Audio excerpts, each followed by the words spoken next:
How important is body language when you talk about Tame Your Talent or being a professional announcer or being someone on stage? Well, you may think that body language doesn't mean that much, but body language plays a huge part in comfort level when it comes to announcing. One of the always things that I say about body language when it comes to announcing is people in the audience can tell that you're uncomfortable by what you're doing on stage. So if you're fidgeting, if you're doing something that's just not natural, people can see that. If you're pacing back and forth, if you're rocking back and forth, people can always tell that's the problem right there, and they can tell that you're not comfortable with what you're doing, so they're least likely to be listening to what you're doing and kind of pay attention to your uncomfort level that you got going on. So today in body language, we're going to talk about having presence.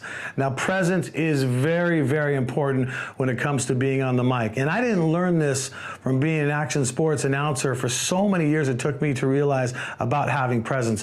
What do you talk about when you talk about having presence? For one, number one thing in having presence, stand up straight. Straight up and down, no slouching, not like this, uncomfortable, I'm just edgy, on the edge of your seat. That doesn't work. Stand up straight, okay?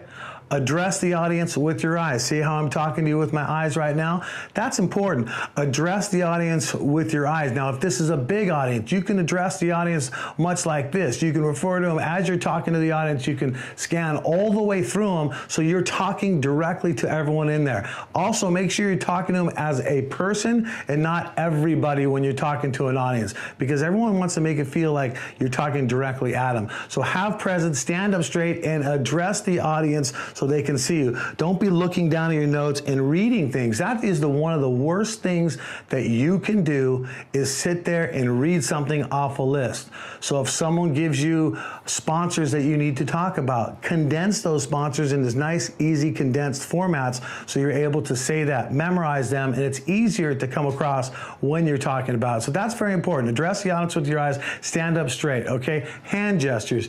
You see that I have some hand gestures in what I do. Sometimes people talk with hand gestures. I do it as well, but you want to be calm about the hand gestures. You don't want to be out crazy all over the place. So hand gestures are okay if they're calculated. If it's like this, if I'm explaining to you like, here it is, and here, and then over there, and then over here, those are proper hand gestures. That's not herky-jerky all over the place and covering your face and all that. So having presence is very important to stand up straight, address the audience, and keep the hand gestures below the shoulder line too as well. Another thing, wow, keep calm.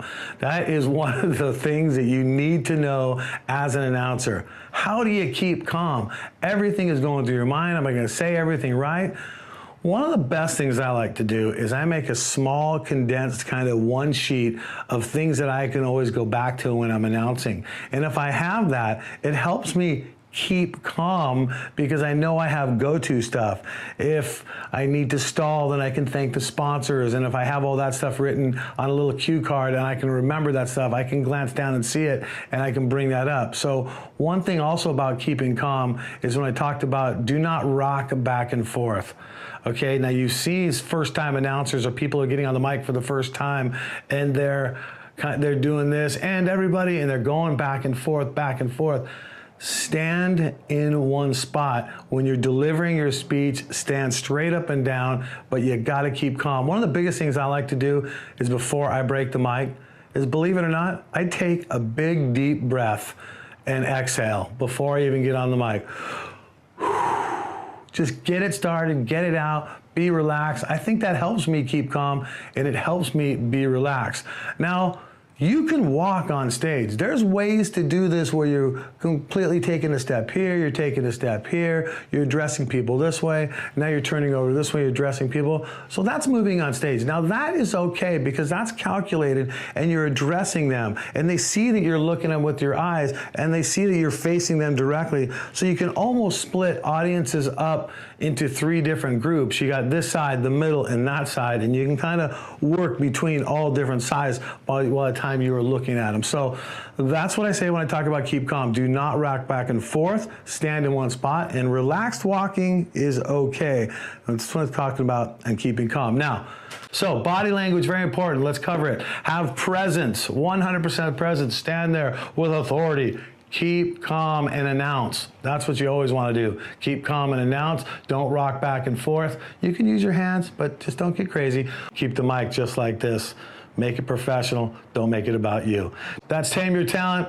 I'm Brad J.